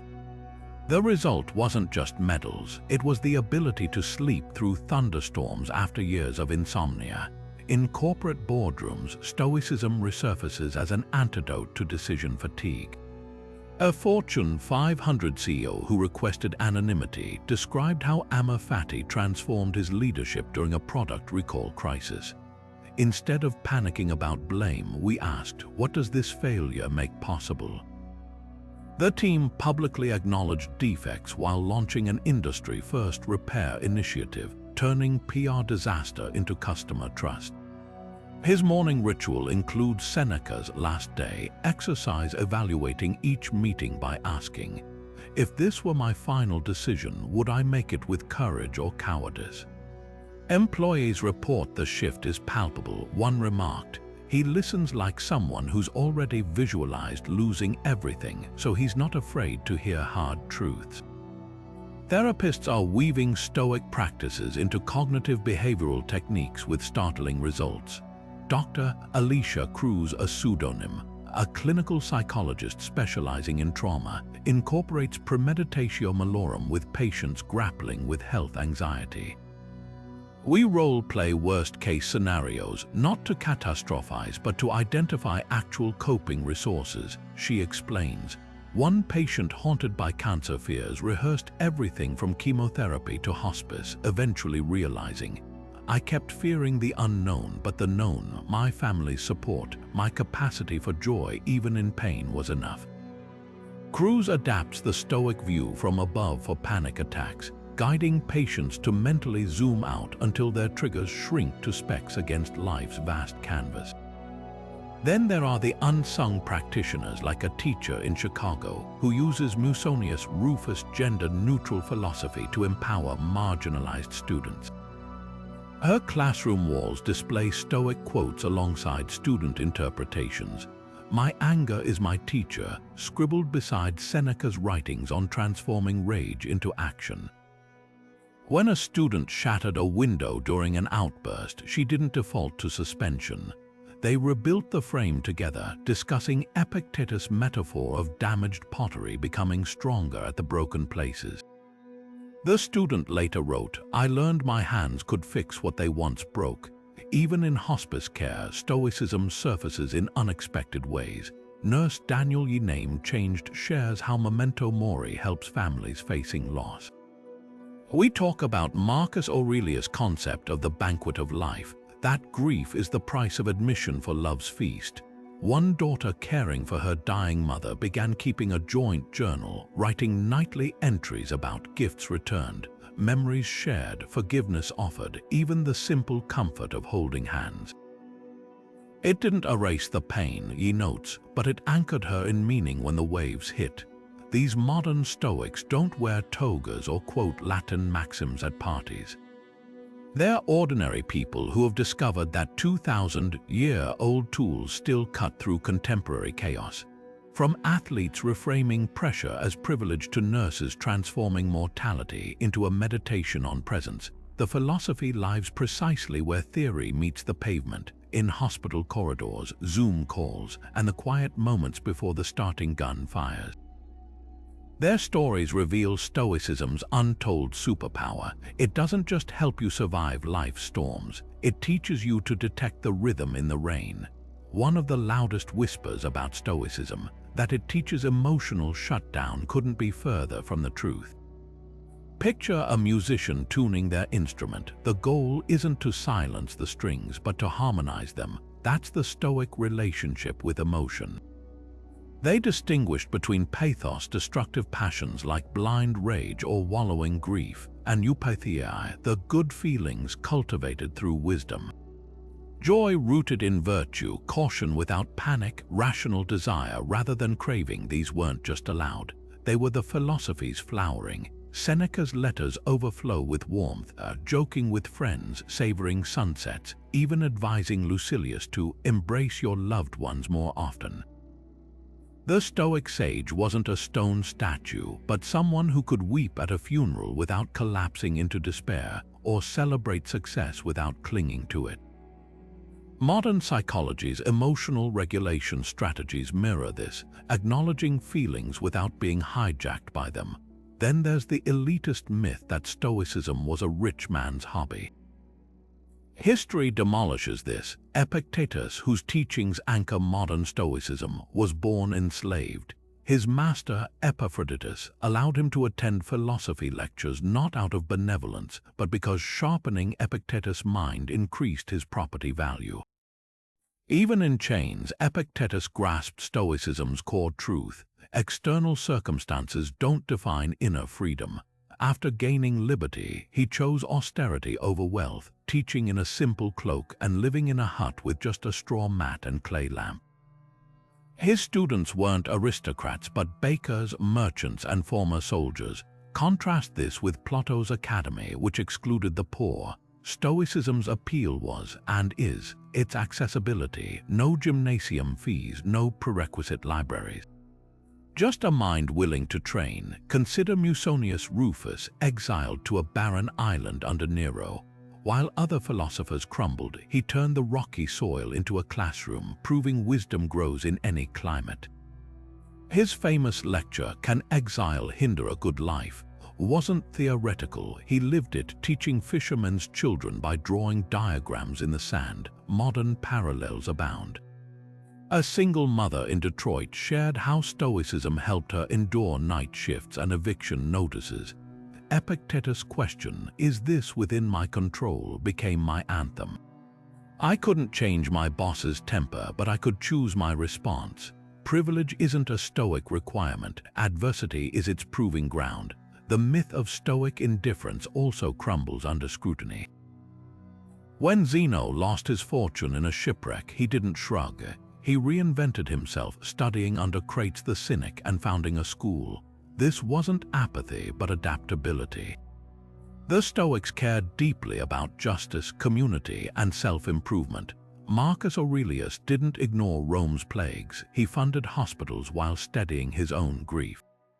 Their indifference applied only to preferred indifference, things like wealth or reputation that could be used virtuously or not. Money wasn't evil, but reliance on it was. Fame wasn't trivial unless it eclipsed integrity. This nuance separates Stoicism from nihilism. Even the stereotype of Stoic solitude fractures upon examination. Seneca wrote, "No one can live happily without friends," and his correspondence with Lucilius reveals a man deeply entwined in others' lives.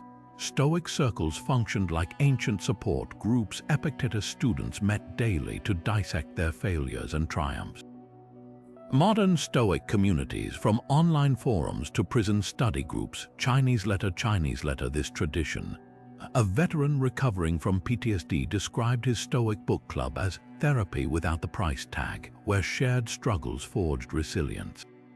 The deepest misconception, that Stoicism is a solo endeavor. In truth, its virtues, courage, justice, temperance, wisdom, are relational. Courage means little without others to protect. Justice exists between people. Even the view from above gains power when shared. Astronauts describe bonding over Earth's fragility. Stoicism's endurance comes not from isolation, but from interconnected strength, like redwoods appearing separate above ground while their roots intertwine underground. Whether you're a CEO or a cashier, a student or a soldier, the philosophy offers not a stiff upper lip but a steady hand, one that can both hold life's weight and feel its texture. Therapists' offices and ancient Stoic classrooms might seem worlds apart, but dig deeper, and you'll find striking overlaps, particularly with cognitive behavioral therapy, or CBT, the gold standard for treating anxiety and depression. Dr. Aaron Beck, CBT's founder, openly credited Stoicism as his framework's philosophical backbone. Both systems share a core premise: our emotions aren't caused by events themselves, but by our interpretations of those events. Imagine two people stuck in the same traffic jam. One spirals into rage, convinced the universe is against them. The other breathes deeply, using the delay to listen to a podcast. The external circumstance is identical, the suffering is optional. Modern therapists are now weaving Stoic practices directly into treatment plans. Dr. Rebecca Marshall, a clinical psychologist specializing in panic disorders, assigns her patients Epictetus' dichotomy of control as homework. We create a literal Venn diagram, she explains. One circle for things I control, my actions, my effort, my self-talk. The other for things I don't, other people's opinions, flight delays, the past. Anxiety often comes from blurring those lines. Her patients track triggers in journals, categorizing each stressor using Stoic labels. The result, a study participant who once had panic attacks during subway delays now carries a note card asking, "Is this my metro train to command?" The humor itself becomes part of the therapy, disarming the fear through perspective. Journaling, a staple of both Stoicism and CBT, takes on new rigor when these worlds collide. While modern gratitude journals focus on positivity, Stoic journaling drills into discomfort. Therapist Mark Young has adapted Marcus Aurelius' nightly reviews for trauma survivors. Instead of just venting about a bad day, we ask, where did I act with courage? Where did fear override my values? One veteran with PTSD discovered he'd instinctively shielded a stranger during a fireworks trigger, evidence of resilience he'd overlooked. Young calls this virtue spotting, turning the journal into a forensic tool for uncovering strength. The integration goes both ways. Contemporary psychology has refined Stoicism's bluntest edges. Where Epictetus advised dismissing grief, therapists now teach clients to process it, channeling Stoic acceptance without suppression. We've kept the Stoic focus on agency, says Dr. Leela Chen, but paired it with compassion. A client mourning a breakup doesn't just hear Amor Fati. We explore how the loss aligns with their growth, then sit with the sadness until it transforms. Her modified version of negative visualization includes safety nets. What if I lose my job? Well, here's my resume, my emergency contacts, my backup plan. The dread loses its fangs when met with preparation rather than denial. Even Seneca's letters find new life in group therapy. Addiction counselor Derek Soto runs Stoic circles where participants rewrite Seneca's advice in modern slang. Telling a teen to contemplate mortality backfires, he laughs. But when they phrase it as live, like your homies will roast your legacy at your funeral, it clicks. His clients craft personal maxims. I control my effort, not the outcome, etched on sobriety chips. The blend of ancient wisdom and street-smart adaptation makes the philosophy stick where textbook sometimes falters. The synergy between these fields reveals a profound truth. Healing and wisdom aren't opposed. A depression patient using Stoic journaling to challenge catastrophic thoughts is walking the same path as Marcus Aurelius wrestling with dawn's temptations. The therapist's office becomes a modern Stoa where instead of debating fate, clients learn to bend it, one examined thought at a time. Marcus Aurelius didn't hit snooze. The emperor's morning ritual began before dawn with words scribbled by candlelight. When you arise in the morning, think of what a precious privilege it is to be alive, to breathe, to think, to enjoy, to love. This wasn't poetic daydreaming, it was a deliberate ignition of purpose. Modern science confirms what the Stoics knew: the first waking minutes shape your entire day. Neuroscientists call it the priming effect, where early thoughts create mental pathways that influence subsequent choices. Try this Stoic twist. Instead of grabbing your phone, let your first conscious thought be a question: what virtue will guide me today? Could it be patience during your commute? Courage in a difficult conversation, temperance with after-work drinks. Naming your intention primes your brain to spot opportunities to practice it, like a photographer noticing once they've chosen a subject. Next comes Meditatio Malorum, the morning mortality meditation. The Stoics didn't dwell on death to morbidize life, but to electrify it. Picture holding your morning coffee while mentally noting, "This could be my last cup." Sounds jarring, yet the effect is paradoxical. It intensifies the coffee's aroma, the warmth of the mug, the quiet before the day's storm. Admiral James Stockdale, the Vietnam POW, credited this practice for his survival.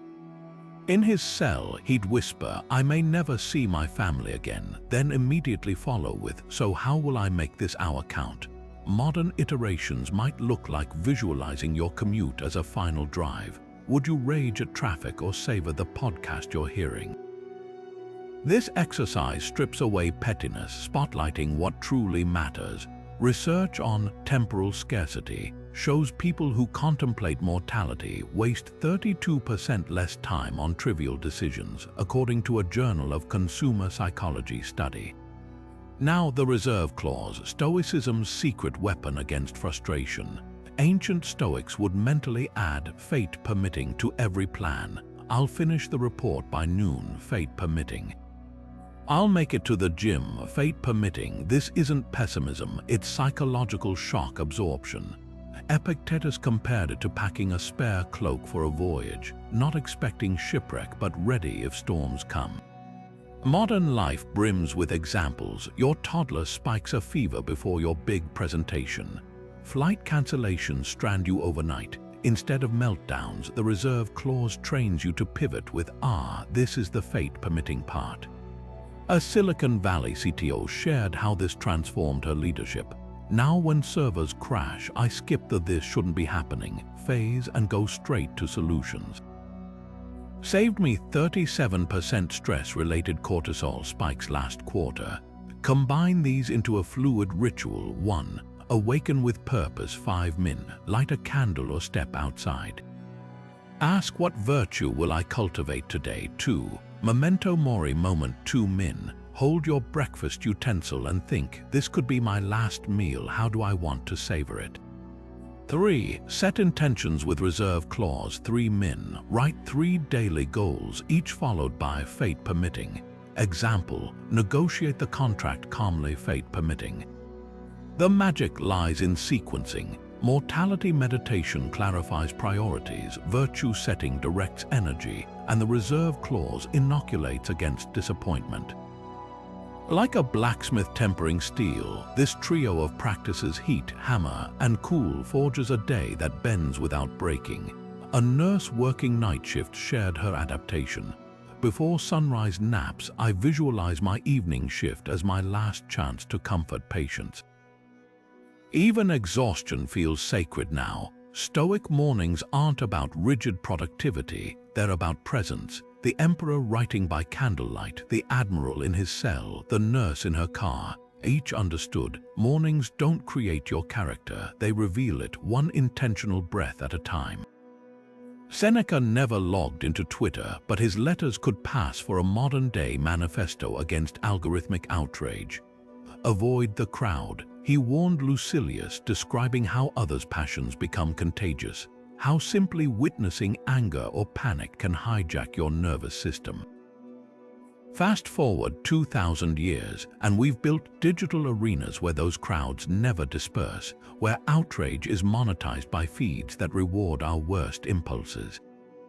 The Stoic antidote starts with recognizing that your attention isn't just focused, it's farmed.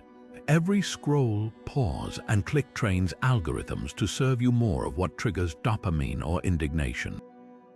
What would Seneca do? Likely what he did in Rome: conduct a weekly attention audit. Start by tracking your screen time, not in hours, but in emotional residue. That political rant you lingered on, did it sharpen your wisdom or leave you buzzing with impotent fury? The celebrity gossip that ate 12 minutes, did it enrich your character or just fill the void between tasks? One executive shared her epiphany after this audit. I realized I was spending more time fuming about headlines than reading books to my kids.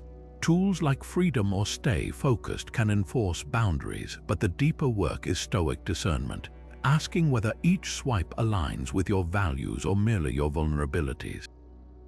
Next, practice feed curation as virtue cultivation. Follow accounts that challenge you upward: historians, philosophers, scientists, alongside those that ground you: nature photographers, poets. Mute or block, not out of fragility, but to reclaim mental sovereignty. A teacher who replaced breaking news follows with Stoic podcasts reported. Within weeks, my morning anxiety halved. I stopped mistaking Twitter storms for real storms. Even small swaps matter. Following a neuroscientist who explains anger's chemistry helps reframe outrage as a biological response to manipulate, not a call to arms. Seneca's harshest critique was reserved for those who mistake busyness for purpose. They live as if they'll live forever, he scoffed, then complain they have no time. Modern parallel: doom scrolling under the illusion that consuming crises constitutes engagement. The Stoic alternative: scheduled informedness. Designate 20 morning minutes for news, ideally from slow, long-form sources, then close the apps. A surgeon I know uses this method. I read one in-depth analysis daily instead of 60 hot takes. My focus in the or improved because I stopped mentally rehearsing arguments. For those who can't quit platforms entirely, adopt Stoic posting protocols. Before sharing, ask Marcus Aurelius 3 questions. Is this true? Is this necessary? Is this kind? Another filter: would I carve this into marble? Social media's ephemerality tricks us into treating words as disposable, but the Stoics wrote as if their words would outlive them. One journalist avoids posting in real time. I draft tweets in notes, then revisit them after lunch. 90% get deleted. The 10% that remain actually move conversations forward. Even notifications can be tamed stoically. Turn off all non-essential alerts, treating each ping as a test. Is this interruption worth fracturing my focus? Philosopher Emperor Marcus would have likely kept his phone on mute. His journals brim with reminders to guard the gateways of your mind. Modern tools like 1sec force you to pause before opening addictive apps, creating Epictetus' coveted gap between impulse and action. The ultimate goal isn't monastic withdrawal, but intentional engagement. Seneca attended parties, then debriefed in solitude to assess their impact on his soul. Today's equivalent: periodically detoxing from platforms, not as punishment, but to relearn how your mind functions without algorithmic Skinner boxes. A filmmaker who deletes Instagram every shoot season told me, "At first, I'd mentally compose captions for sunsets. By week 3, I just enjoyed them." That's the Stoic payoff: not fearing what you'll miss online, but rediscovering what's been within you all along. Your attention is the last truly private territory. No government can mandate its surrender. No corporation can seize it without consent. The Stoics knew this, that while Rome could exile their bodies, only they could exile their minds. Today's challenge is subtler: notifications that feel like obligations, outrage that masquerades as activism, triviality dressed as urgency. But the remedy remains unchanged: periodic retreats into your inner citadel, not to escape the world, but to re-enter it with eyes unclouded by the digital fog. Stoic parenting begins with a simple but radical shift: recognizing that children don't need protection from discomfort, they need tools to navigate it. Take chores, for instance. Most parents frame them as obligations: clean your room or no screen time. But the Stoic approach reframes chores as a child's first domain of control. When a 6-year-old pairs socks, they're not just tidying, they're practicing agency. One mother shared how she transformed meltdowns over toy cleanup by asking, "Which part feels impossible?" The books or the blocks. By narrowing the focus, her son learned to dissect overwhelm into manageable actions, a microcosm of Epictetus' dichotomy of control. The goal isn't spotless shelves, but the quiet confidence that comes from hearing, "I can handle this." Playground conflicts become Stoic training grounds when viewed through the lens of "the obstacle is the way." Imagine your child runs over, tearful because a friend snatched their swing. The instinct might be to intervene or soothe with platitudes like "they didn't mean it." A Stoic parent guides differently. What can you control here? Maybe it's choosing to wait patiently, finding another swing, or even calmly stating, "I was using that." One father taught his daughter to reframe exclusion as opportunity. When they won't share the sandbox, you get to build your own castle over here. Over time, these moments build resilience muscles stronger than any parental rescue ever could. Dinner tables can double as Stoic classrooms with gratitude practices that go deeper than rote thank yous. The Aurelian twist: pair appreciation with impermanence. Before meals, one family plays "Tonight's Last Supper." Each person shares something they're grateful for, followed by, "What if this were our final dinner together?" At first, the kids giggled at imagining spaghetti as a last meal, but the ritual gradually revealed its power. When their grandma passed, the youngest said, "Remember how we always thanked her for homemade rolls?" I'm glad we didn't wait to say it. This isn't morbid, it's immunization against taking love for granted. Even screen time offers Stoic lessons. Instead of arbitrary limits, one dad uses Seneca's time audit with his teens. They review weekly screen reports and categorize usage. Was this for connection, FaceTiming grandparents, creation, editing videos, or consumption, endless scrolling? The question isn't how much, but to what end. His son voluntarily deleted TikTok after realizing he'd spent 9 hours watching pranks he couldn't even remember. Like Musonius Rufus teaching on a barren island, these parents prove philosophy thrives in everyday spaces, transforming tantrums into tutorials and boredom into reflection. The heart of Stoic parenting lies in this alchemy, not shielding children from life's storms, but showing them how to dance in the rain. A toddler crying over a broken cookie learns that grief is fleeting. A tween left out of a party discovers solitude can birth creativity. These aren't just childhood phases, they're rehearsals for adulthood's bigger stages. As Marcus Aurelius wrote to himself, the things children cry over are the same things you cry over, just bigger toys. The gift isn't a perfect life, but the unshakable knowing that no matter what breaks, they'll always have the tools to rebuild.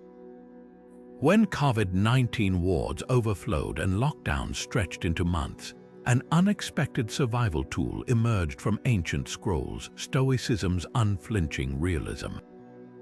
Dr. Rosa Alvarez, an ICU physician in Madrid, described the chaos of those early pandemic days.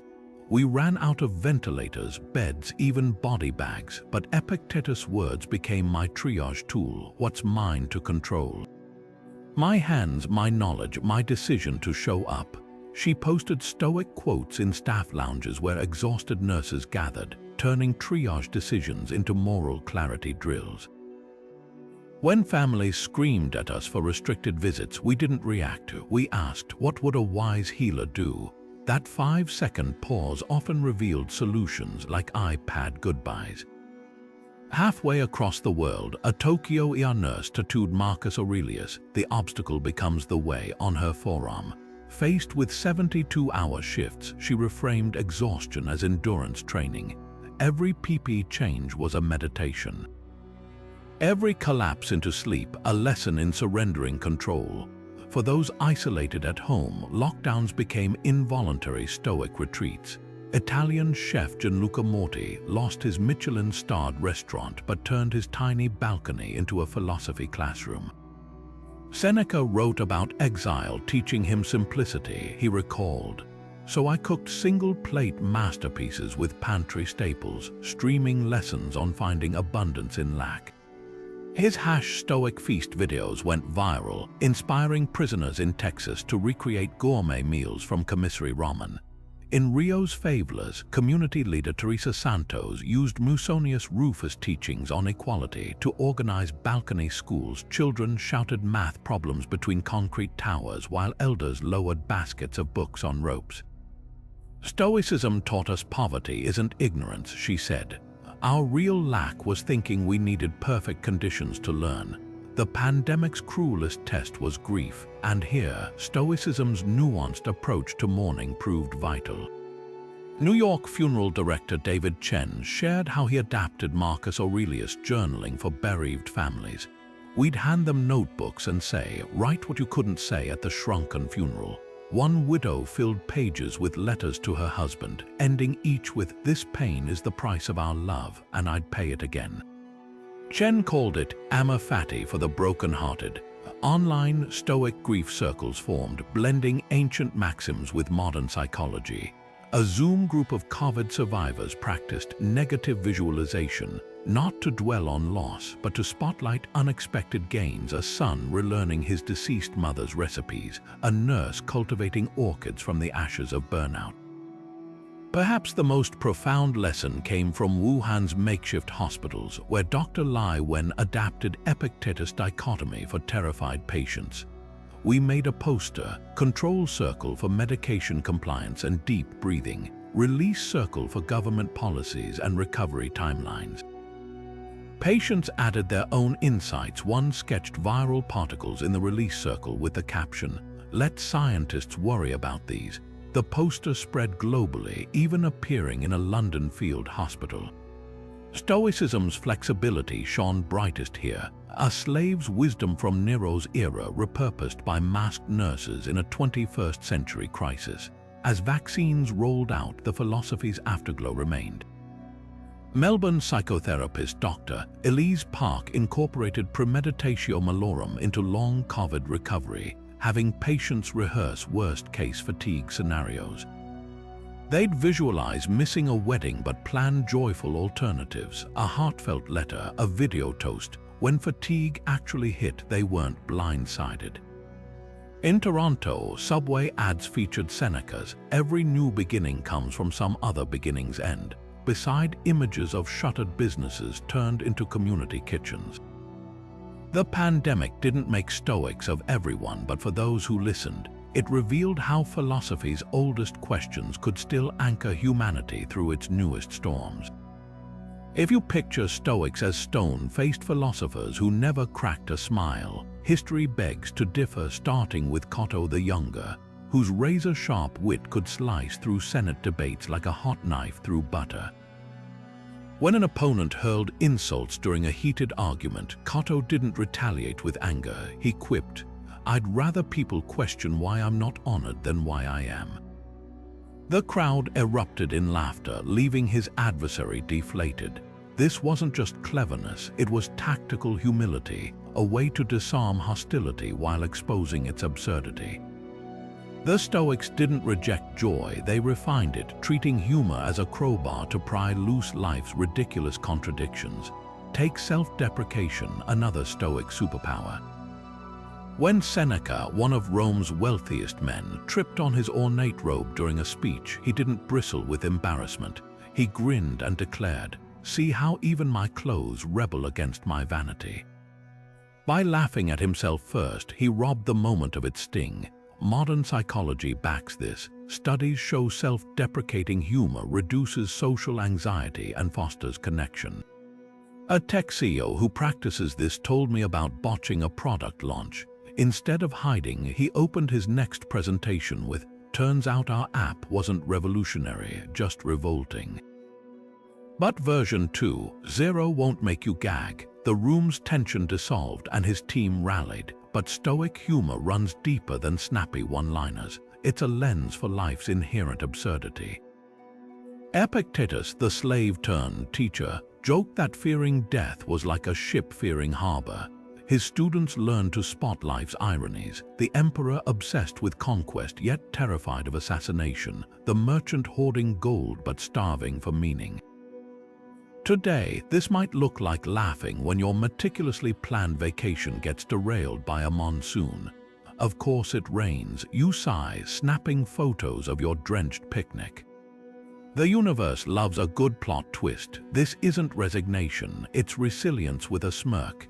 Even Marcus Aurelius, wrestling with empire-sized problems, scribbled dark humor in his journals. The stench of the palace drains.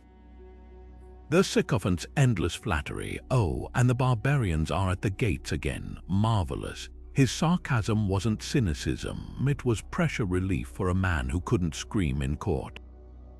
Modern parallels: a nurse during COVID peak describing her PPE as a sweaty spacesuit to nowhere, or a parent trapped in yet another Zoom meeting homeschooling a kindergartner muttering, Seneca never had to explain math to a child who thinks the cat ate the homework. The secret lies in distinguishing mockery from mirth. The Stoics never laughed at others' pain, only at the cosmic joke that we plan while fate chuckles. When your flight gets cancelled, you can rage at the gate agent who had zero control over weather or channel. Epictetus. Ah, the universe has gifted me an extra 8 hours to read. Joy and acceptance aren't enemies, they're dance partners stepping to life's unpredictable rhythm. So next time disaster strikes, your phone dies, your coffee spills, your promotion evaporates, try the Stoic stand-up routine. Name the absurdity, laugh at its audacity, and whisper, "Nice try, universe." But I wrote the punchline. Stoic travel turns every journey into a training ground, not just for your body, but for your mind. Picture ditching the all-inclusive resort for a backpacking trip where blisters, language barriers, and unpredictable bus schedules become your teachers. This isn't about suffering for suffering's sake. It's about reprogramming your relationship with discomfort.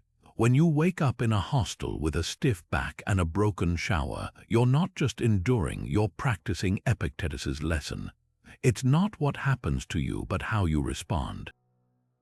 Ancient Stoics like Musonius Rufus exiled themselves to harsh landscapes to test their resilience. Today, that might mean opting for a homestay over a hotel or navigating a city without Google Maps. One corporate lawyer shared how getting lost in Marrakech's Medina for 3 hours rewired her perfectionism. I realized control was an illusion. The panic faded, and eventually I started laughing at the absurdity of it all. That's when a shopkeeper led me to my ride. Historical sites offer another layer of Stoic training. Standing in the Roman Forum or at Auschwitz isn't just sightseeing, it's time travel for perspective. Marcus Aurelius wrote his meditations on military campaigns, surrounded by the ruins of civilizations that once thought they'd last forever. Walking those same cobblestones today, you can't help but hear the whisper of Memento Mori. All this grandeur faded. What legacy will mine leave? A teacher who leads student trips to Gettysburg described the shift she witnesses.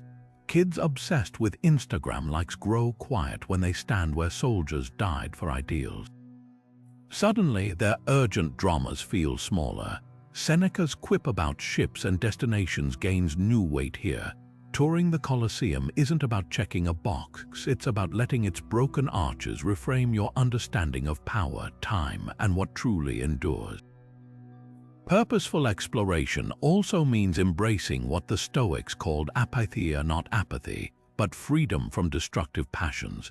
Consider the difference between a tourist who rages over a missed gondola ride in Venice and one who pivots to a quiet canal-side cafe, savoring the unplanned stillness.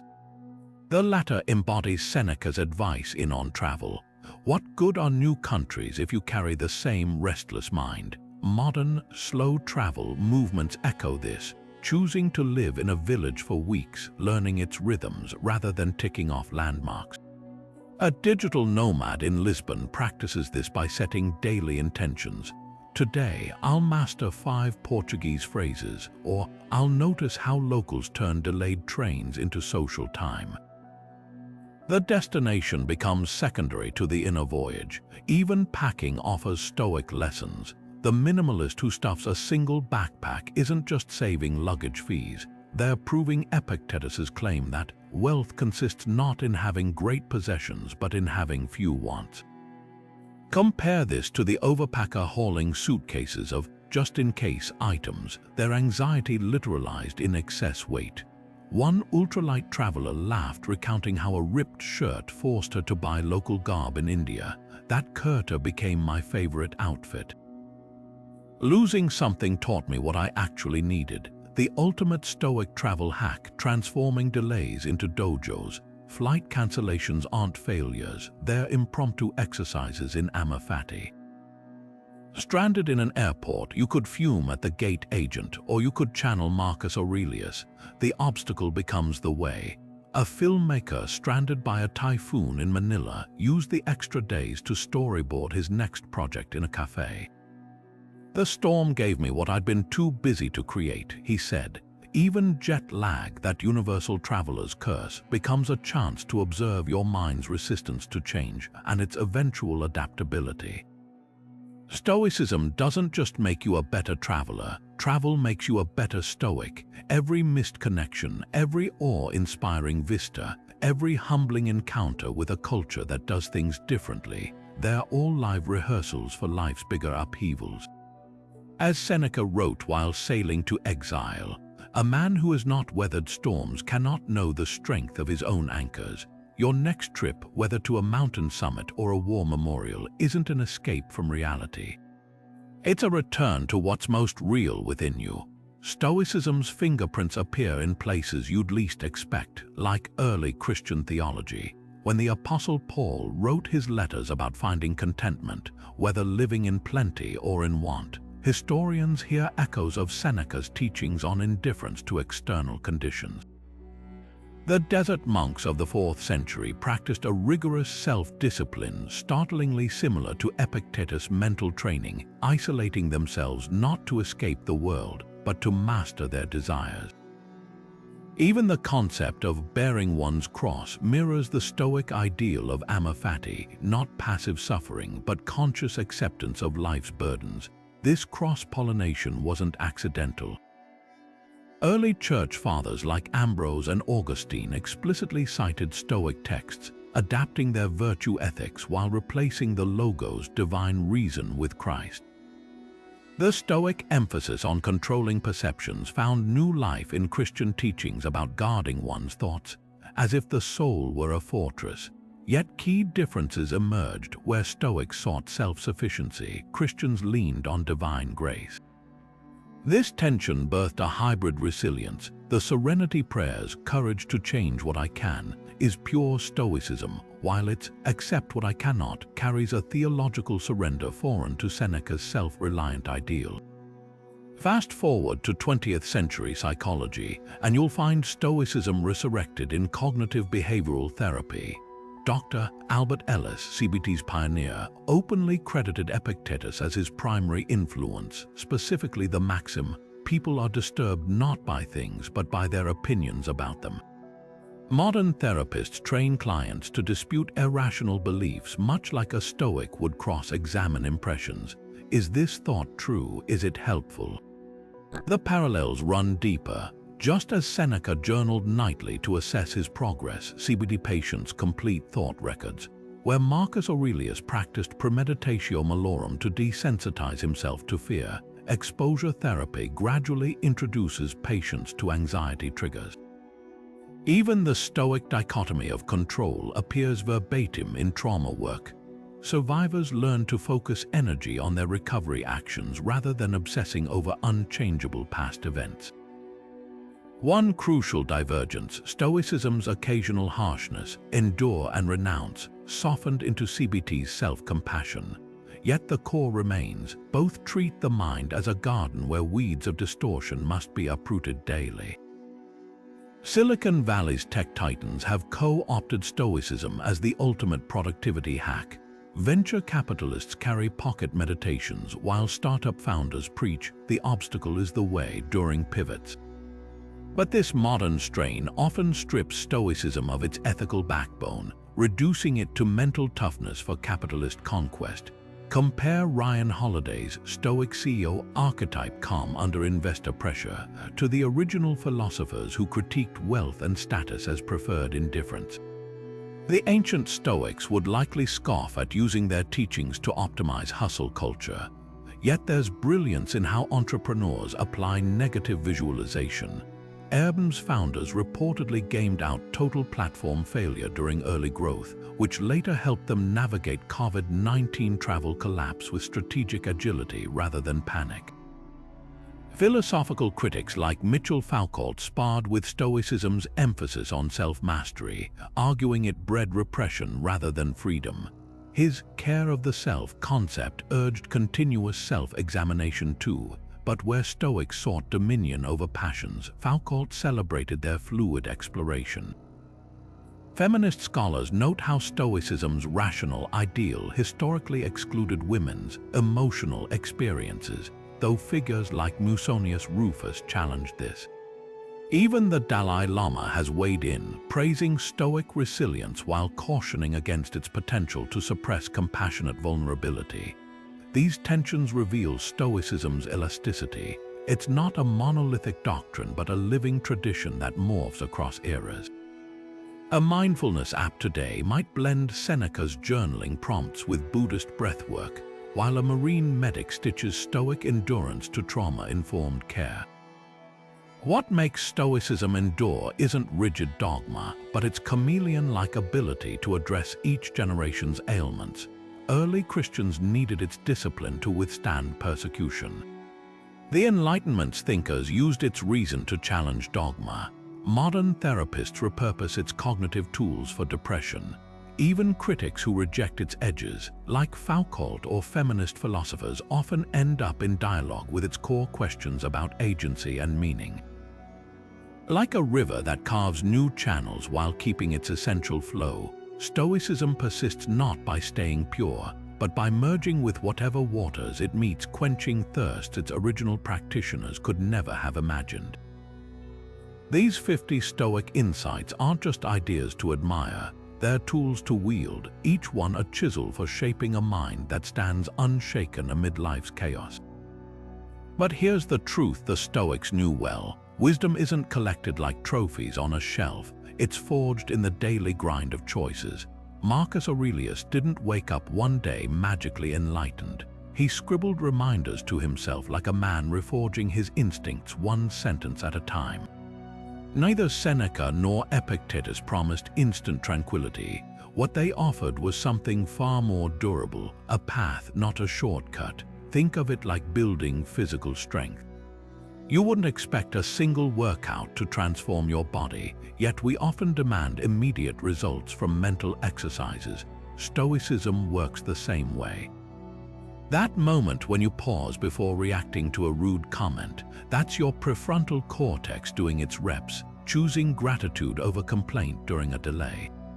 That's emotional endurance training. Even the ancient Stoics stumbled. Seneca admitted to losing his temper. Marcus berated himself for sleeping too late.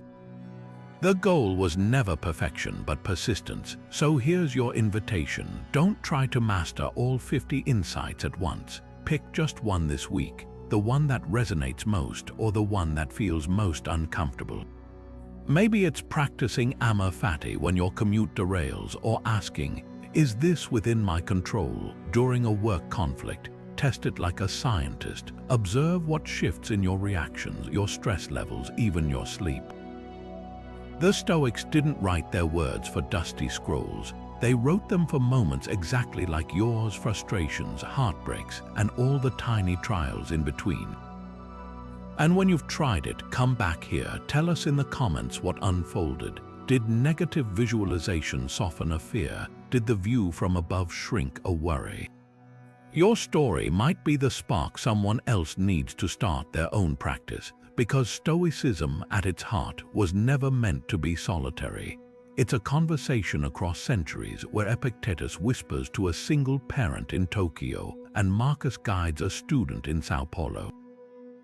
Your journey adds another voice to that chorus, proof that these ancient tools still cut through modern noise. The last insight isn't in any text, it's in your hands now. Wisdom isn't measured by what you know, but by what you do with it. So close this video, but carry one question forward. What will you practice today?